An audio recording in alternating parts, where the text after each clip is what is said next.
तो फ्रेंड्स, मैं हूं आदित्य और आज के इस वीडियो में मैं बात करने वाला हूं GSTR 1 का रिटर्न फाइलिंग कैसे किया जाता है। तो फ्रेंड्स, GSTR 1 उनके लिए होता है जिनके बिजनेस में कुछ भी सेल हुआ हो। तो फ्रेंड, जो भी आपने सेल किया अपने बिजनेस में वो हम लोग GSTR 1 में दिखाते हैं। तो इसमें सेल हम लोग दो तीन तरीके से करते हैं। पहला तो एक रजिस्टर्ड पर्सन, जैसे जो भी आप सेल कर रहे हो अगर उनके पास भी जीएसटी है तो वो रजिस्टर्ड पर्सन में आता है, जिसको B2B सेल हम लोग कहते हैं। और दूसरा होता है अनरजिस्टर्ड पर्सन। अगर आप किसी कस्टमर को सेल कर रहे हैं, उनका जीएसटी नहीं है, वो रजिस्टर्ड नहीं है जीएसटी पोर्टल पे, तो वो हो गया अनरजिस्टर्ड पर्सन। ठीक है। और अगर आपने कोई एक्सपोर्ट भी किया हो तो वो भी यहीं पे आपको दर्शाना होता है GSTR 1 में ही। तो आज हम लोग इस वीडियो में डिटेल्स में बात करेंगे कैसे हम लोग इसमें सेल का एंट्री करते हैं और इनवॉइस वगैरह कैसे जनरेट करते हैं। आज हम लोग फुल डिटेल्स में बात करेंगे। तो आइए हम लोग चलते हैं कंप्यूटर स्क्रीन पे और देखते हैं इसका फुल प्रोसेस। तो फ्रेंड्स, रिटर्न फाइल करने के लिए सबसे पहले तो आपको सर्विस वाले सेक्शन में आना है। यहाँ पे आपको नीचे दिखेगा 3rd नंबर पे रिटर्न, और उसके नीचे दिखेगा आपको रिटर्न डैशबोर्ड। ठीक है। तो फिलहाल हम लोग जनवरी 2026 का रिटर्न फाइल करने वाले हैं। बिल्कुल न्यू प्रोसेस लाइव फाइलिंग करके आपको दिखा रहे हैं। तो यहाँ से हम लोग देखिए जनवरी सेलेक्ट कर लिए। यहाँ पे हम लोग सर्च वाले ऑप्शन पे क्लिक करेंगे।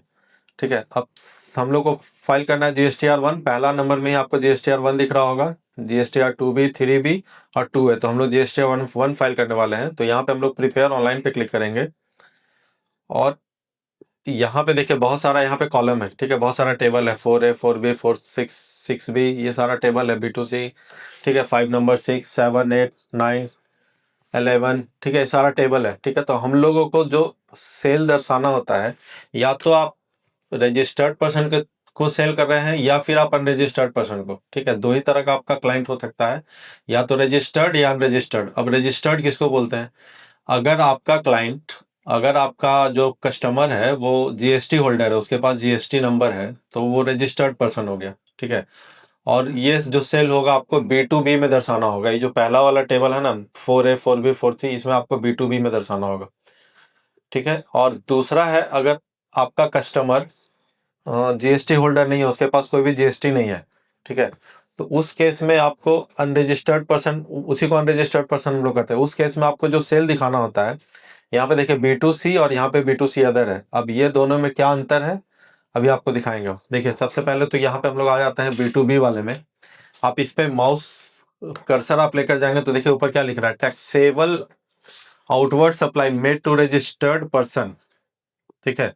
मीन्स जो भी टैक्सेबल आउटवर्ड सप्लाई आपका है जो रजिस्टर्ड पर्सन से हुआ, आपको यहाँ पे एंट्री करना है। ठीक है।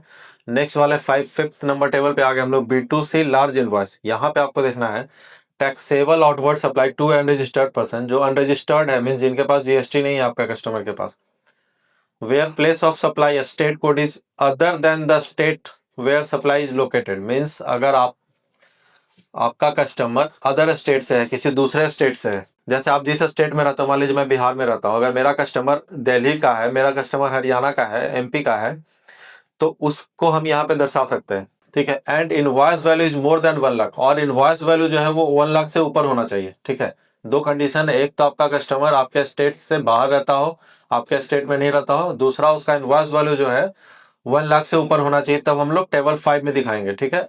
अदरवाइज हम लोग टेबल 7 में दिखाएंगे। कोई भी हमारा B2C सेल जितना भी होगा कस्टमर अनरजिस्टर्ड कस्टमर को, वो हम लोग B2C में दिखाएंगे। ठीक है। 7 नंबर में। तो आइए हम लोग पहले यहाँ पे हम लोग दिखाते हैं। हमारा जो सेल है वो B2B में है। ठीक है। रजिस्टर्ड पर्सन के थ्रू सेल है। तो यहाँ पे हम लोगों को अपना एंट्री ऐड करने के लिए सबसे पहले यहाँ पे हम लोग क्लिक करते हैं। अब क्लिक करते ही आपको यहाँ पे दिखेगा ऐड रिकॉर्ड का ऑप्शन है। ठीक है। तो यहाँ पे हम लोग ऐड रिकॉर्ड करेंगे। ऐड रिकॉर्ड करने के बाद आपको यहाँ पे जीएसटी नंबर डालना होगा। जो भी आपका कस्टमर का जीएसटी नंबर है, आपको जीएसटी नंबर यहाँ पे डालना है। ठीक है। आप जैसे ही जीएसटी नंबर डालेंगे, आपका देखेंगे रेसिपेंट में आपका कस्टमर का फर्म का नाम यहाँ पे आ गया। इसको आप चाहें तो ऐड टू मास्टर भी कर सकते हैं, ताकि आपको दोबारा ये डालना नहीं पड़े। इसके बाद हम लोग यहाँ से इनवॉइस नंबर डालेंगे। तो इनवॉइस नंबर क्या होगा, जो भी आपका बिल में बिल नंबर है वही आपका इनवॉइस नंबर होता है। यहाँ पे आपको अपना बिल नंबर डाल देना है। इसके बाद आपको इनवॉइस डेट डाल देना है। इनवॉइस डेट आपका जो भी आप इनवॉइस डेट डाल दीजिए। तो हमारा 8 जनवरी हम लोग डाल दिए यहाँ से। अब आपको यहाँ पे टोटल इनवॉइस वैल्यू, अब देखिए टोटल इनवॉइस वैल्यू क्या होता है। ठीक है। और टैक्सेबल वैल्यू क्या होता है, दो टर्म आता है, टोटल इनवॉइस वैल्यू और टैक्सेबल वैल्यू। इसके लिए हम लोग आ जाते हैं यहाँ पे। आपको टोटल आपका जो, मान लीजिए आपका टोटल प्रोडक्ट जो है 1 लाख रुपीज का है। ठीक है। ये आपका ये आपका है टैक्सेबल वैल्यू। ठीक है। टैक्सेबल वैल्यू आपका, अगर बिल अमाउंट 1 लाख रुपीज है तो ये आपका टैक्सेबल वैल्यू है। इसके बाद इसमें आप 18% जीएसटी लगाएंगे। 18% कितना होगा? 18,000। तो टोटल हमारा बिल अमाउंट कितना हो जाएगा? 1,18,000। ठीक है, तो ये जो हमारा 1,18,000 है, ये हमारा है टोटल इनवॉइस वैल्यू। ठीक है, उम्मीद आपको समझ में आ गया होगा। अगर आपका वैल्यू 1 लाख रुपीज है, टोटल अमाउंट आपका 1 लाख रुपीज है, तो 1 लाख हो गया आपका टैक्सेबल वैल्यू, और उसमें आप 18% जीएसटी लगा दीजिए, टोटल ऐड कर दीजिए, वो आपका हो गया टोटल इनवॉइस वैल्यू। ठीक है, तो उम्मीद आपको टैक्सेबल वैल्यू और टोटल इनवॉइस वैल्यू समझ में आ गया होगा। अब हम लोग आइए आते हैं यहाँ पे, तो इसको हम लोग फिलहाल एज इट इज छोड़ देते हैं। अब हम लोग यहाँ पे पहले हमारा जो स्लैब आता है 18% का स्लैब है। ठीक है, तो यहाँ पे देखिए सारा स्लैब आपको दिख रहा होगा, नीचे में 1%, 0% से लेके आपका 40% तक का स्लैब है अभी हमारे पास, वो सारा यहाँ पे आपको दिख रहा है। तो हमारा जो 18% वाले स्लैब में आता है, तो यहाँ पे हम लोग सबसे पहले तो इनका टोटल अमाउंट डाल देंगे, जो भी इनका बिल अमाउंट है। तो हम लोग जैसे ही यहाँ पे हम लोग इनवॉइस वैल्यू डालें, ठीक है, तो इनवॉइस वैल्यू डाले तो यहाँ पे 9% हमारा SGST लग गया, 9% हमारा CGST लग गया। तो टोटल हमारा इनवॉइस वैल्यू क्या हो गया, इसको आप ऐड कर दीजिए टोटल। ठीक है, तो ये हमारा टोटल वैल्यू आ गया यहाँ पे। अब हम लोग क्या करेंगे, इसको सेव कर लेंगे यहाँ से। अब सेव करके यहाँ से आपको बैक कर देना है। देखिए हमारा वैल्यू यहाँ पे ऐड हो गया। ठीक है, अब आप इसको यहाँ से बैक कर दीजिए। अगर आपका और भी बिल है तो आप फिर से यहीं से आपको ऐड रिकॉर्ड कर देना है। मान लीजिए आपने और भी कोई बिल का है आपका, तो यहाँ से ऐड रिकॉर्ड पे आपको फिर से जाना है। फिर से आपको अपना यहाँ पे कस्टमर का GST नंबर डालना है, अपना invoice date, invoice number, same इसी तरह आपको ऐड करते जाना है यहाँ पे। ठीक है, तो हमारा फिलहाल एक ही बिल था, तो हम लोग इसको यहाँ पे ऐड कर दिए। अब यहाँ से हम लोग बैक करेंगे। अब देखिए ये तो हो गया B2B वाला केस। अगर आपका बिल B2C में भी है, ठीक है, तो उसको भी आपको यहाँ से B2C 7 में चले जाएंगे। हमारा मान लीजिए 1 लाख से कम का है और सेम स्टेट में है, तो हम लोग इसी को लेंगे, ऐड रिकॉर्ड करेंगे यहाँ से। सबसे पहले तो आपको अपना स्टेट सेलेक्ट कर लेना है। ठीक है, जो भी आपका स्टेट है, स्टेट सेलेक्ट कर लिए। टैक्सेबल वैल्यू यहाँ पे डालना है। ठीक है, इनवॉइस वैल्यू नहीं, टैक्सेबल वैल्यू। मान लीजिए टैक्सेबल वैल्यू हमारा, ठीक है, 10,000 है। स्लैब हमारा 18% का है, हमारा आ गया। अब हम लोग यहाँ से स्क्रॉल डाउन करेंगे, सेव कर लेंगे।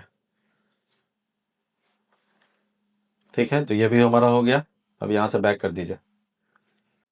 ठीक है, अब देखिए क्या करना है। हमारा जो है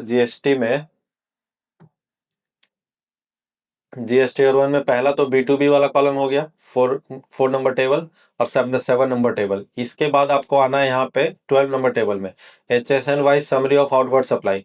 आपको यहाँ पे अपना समरी डालना होगा, HSN नंबर डालना होगा आपका जो भी सप्लाई है उसका। ठीक है, तो हमारा HSN नंबर है,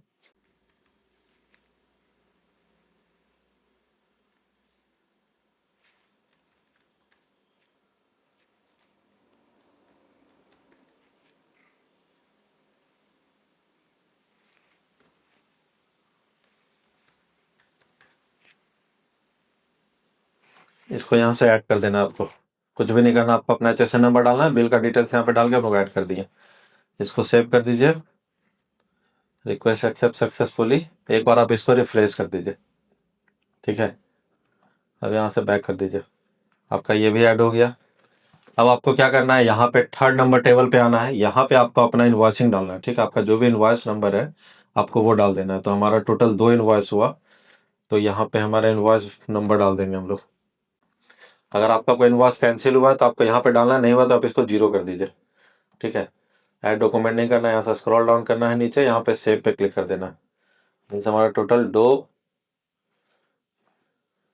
इन्वॉइस हो गया, इसको सेव कर दिया हम लोग। अब हमारा जो है GSTR लगभग कंप्लीट हो गया। इसमें हम लोग B2C B2B सेल दिखाएं, B2C सेल दिखाएं, टेबल नंबर 13 12 दोनों फिल करके दिखाएं। अब यहाँ से हम लोग जनरेट समरी पे क्लिक करेंगे। आपका समरी हो गया जनरेट। एक बार रिफ्रेश इसको कर दीजिए। ठीक है, प्रोसीड टू फाइल यहाँ से करेंगे। अब हम लोग फाइल करेंगे, स्क्रॉल डाउन करेंगे, यहाँ पे आपका सारा डिटेल्स दिख रहा है, फाइल स्टेटमेंट। ठीक है, अब यहाँ से हम लोग इसको टिक किए, सेलेक्ट किए, फाइल विथ EBC। अब यहाँ से आपको अपना EBC कोड डाल देना है, जो आपके OTP आपके मेल पे और मोबाइल नंबर पे भी आ गया होगा। EBC कोड डाल दीजिए। तो फ्रेंड्स हमारा GSTR1 सक्सेसफुली फाइल हो गया है, कोई एरर नहीं आया है। ठीक है, तो फ्रेंड्स ये था प्रोसेस जीएसटीआर 1 फाइल करने का। हमने डिटेल्स में फाइल किया, आपको लाइव फाइल करके भी दिखाया। उम्मीद है आपको वीडियो अच्छा लगा होगा। वीडियो अच्छा लगा हो तो लाइक कर दीजिए, एक प्यारा सा कमेंट कर दीजिए। फ्रेंड्स अगर आप हमारे थ्रू जीएसटीआर रिटर्न फाइल करवाना चाहते हैं तो लिंक डिस्क्रिप्शन में, आप हमसे वहां से कॉन्टेक्ट कर सकते हैं। तब तक के लिए बाय।